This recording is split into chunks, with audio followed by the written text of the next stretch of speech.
So I'm here to present the Larp called We Are Citizens, or sometimes referred to as the Homeless Larp. And we wrote it together with the Larpwriter Summer School alumni, me, Zhenya Sidova, and Nadya Trutnyova. The Larp lasted for 2 days. It had 10 players, and it was first run in September 2015. So what happened during the Larp? The players actually spent a day playing homeless people in the streets of Minsk. They were in pairs, they were in shitty clothes, in dirty makeup, and the pressure was enormous. Actually, the same day that we are playing the Larp, there was an SMM conference to the next room, to our workshop room, and some of the players met their friends while they were in full costume. And there were many first-timers, so it was quite stressful for everyone. And also the players actually LARPed during the rain. So why did we do it to the players? We did it because we believe that homeless is an invisible problem in Belarus, and LARPing is a great way to make it visible. To talk about why it's invisible, I would need to make a quick digression to the problem with homeless in Belarus. And the problem is that there is no such problem according to the state. So we have only 2 flop houses for them, where they can only spend the night and not leave during the day. No NGOs are working with this topic in Belarus, which makes people think, like when they go abroad, that it's something wrong with Europe and the US when they see homeless, not with Belarus. Also, food, no bombs, you know the initiative, right? It's actually legal in Belarus, and people who do that, they can be arrested. So we believe that with this LARP, we try to make the players understand that this problem exists. We try to have them a different look on the city, and also get the different perception of homeless. Yeah, but to do that, actually, since the LARP about the homeless, we need to think about the dangers. And apart from dangers that the homeless have every day, we also have 2 other problems. Like the problem is that actually there is a ban on holding any public event, especially like if there are 2 or more people, unless it is registered with the state. And it's very hard to register it, since it raises a social issue. And often homeless people are thrown out of the city, especially on the eve of some holiday, like state holiday, because the city should look attractive and clean, and homeless doesn't really suit in this picture. So we needed to provide at least some basic safety for players to cover all these dangers. And how did we achieve it? Because we achieved it and nobody got arrested and everything. We had volunteers, but not volunteers as in any LARP, but actually volunteers who watched and cared for the players throughout their LARP. So we instructed them, we briefed them, we gave them passports of the participants, and we gave them our phone numbers.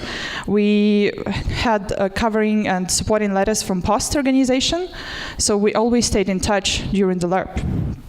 We also had planned and designed maps, some routes that the players would follow when they were out in the city, because we had no control with them while they were out in the city, apart from volunteers. Of course, the players could digress from these routes, but we warned them about the dangers. So what actually happened during the 2-day LARP? During the first day, we had a full day of workshops, but since we had a lot of first-timers in the LARP, we had to also think for briefing them. So we introduced some basic rules, the concept of LARP, and also we tried to create kind of a very established trust through workshops, through talking about our expectations and other exercises. So apart from, we designed it to be played in pairs, so players always worked in pairs, because of the first-timers, so they are not bored, and also because of the safety, so the players could be at least 2 of them together. This picture has nothing to do with the slide, but I just like it. So at the end of the first day, we also gave the players the task to look at the city and see how the city looks at them. For example, we ask them to smile at strangers and see what reaction do they get. We ask them to ask for their cigarette and also like, did they get it or not? We ask them to ask for time so that they could compare it, their experience with communicating with the city, with the second day when they were in full costumes and makeup. The second day. So the second day we actually studied with costumes and makeup. And it was actually possible to adjust the level of hardcore with the help of costumes and makeup, because you could choose something not very brave like this picture, but something more light. This is the picture of one of our players, a blogger, and she's the first timer, and she was photographed before the workshop and after the workshop.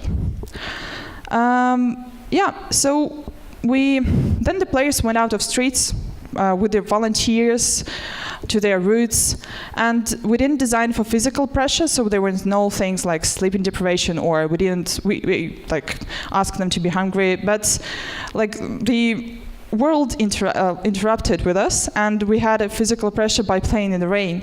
So the players spent at least 6 hours of playing in the rain, and they also chose to go beside the boundaries that we gave them. So some of them, for example, went out of the designed route. Some of them stole a bun from the supermarket. Some of them went to the public transport without a ticket. The final scene was played all together. All the players played it all together in deserted yard, again under the rain. And you see the picture, one of our characters dying in the rain. After the LARP, apart from debrief and nice time with blankets and tea and pancakes, we also did something more than that. We kept in touch with the players after the LARP. So we asked everyone to write a letter of their experience, both as a player and as a character. And it's actually in these letters that we understood what experience did they have. I will talk briefly about some failures that are important. First one is environment. So it's on the max, so it means that it's 300 degrees illusion. So everything in this LARP could be played on, but it was the decision of the players to which degree they could use the city. We suggested them some boundaries that I mentioned before, but of course some of them went out of these boundaries. Why did we design it like this? We believe that people often think about homeless people based on their stereotypes. For example, many of our players thought that the hardest part in the LARP would be to feel that they are condemned by the Minsk citizens. But actually the hardest part for many of them was not condemned, but the fact that they were ignored by the city completely. Nobody looked at them. And it changed the perception of the players of how they see homeless people in the society. Next phase is character creation responsibility. It was fully in the players. We had questionnaires, hot seats, flashbacks, character stories. Also, we get an exercise where players were inspired for making the past of their characters. We also had some techniques for conflict solving, and we also had homeless feel exercise, where we workshop players to feel, move, and talk like homeless people. Next fader is runtime direction. Since we had some new players, I mean those who played for the first time, we had some discrete direction during the common scene. For example, me, Zhenya, and Nadia were gathering rubbish for a whole week before the LARP. I'm sorry, I'm running out of time. And we actually put this rubbish in a special designed dustbins, where we put also notes so the players could take something to play on. So the player motivation, it's fully on the exploration, so there was no way to win the LARP, apart from staying dry, probably. And the last one, which is important, is the pressure on players.